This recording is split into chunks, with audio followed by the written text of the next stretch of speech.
نسائی میں حدیث ہے، حضور اکرم صلی اللہ علیہ وسلم سے پوچھا کہ یا رسول اللہ صلی اللہ علیہ وسلم کیا وجہ ہے کہ آپ کو رمضان کے علاوہ کسی اور مہینے میں اتنے روزے رکھتے نہیں دیکھا جتنا شعبان میں رکھتے؟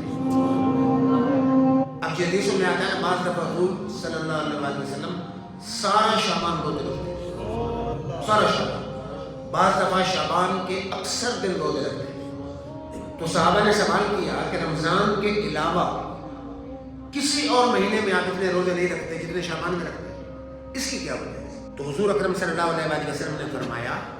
توجہ سے سنیے آپ نے بات، شعبان کی فضیلت سے اکثر لوگ غافل ہیں، اکثر لوگوں کو شعبان کی اہمیت فضیلت کا پتہ نہیں ہے۔ فرمایا یہ ایسا مہینہ ہے کہ جس میں اعمال اللہ کے حضور پیش کی جاتی ہیں، اس مہینے میں اعمال اللہ کے حضور پیش کیے جاتے ہیں، جیسے کسی ملک کا بجٹ ہوتا ہے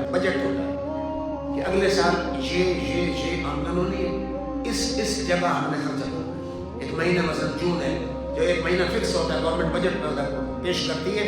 اسمبلی میں، پھر بجٹ منظور ہوتا ہے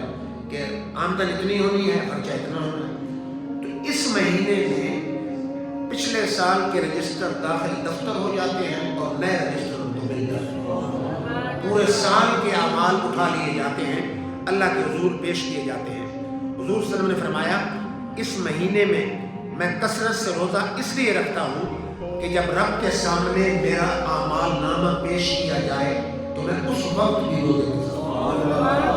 کہ جب اللہ کے حضور میرا نامہ اعمال پیش ہو تو اس وقت بھی میں روزے کے ساتھ ہوں۔ اس لیے اس مہینے میں روزے کثرت سے رکھتا ہوں۔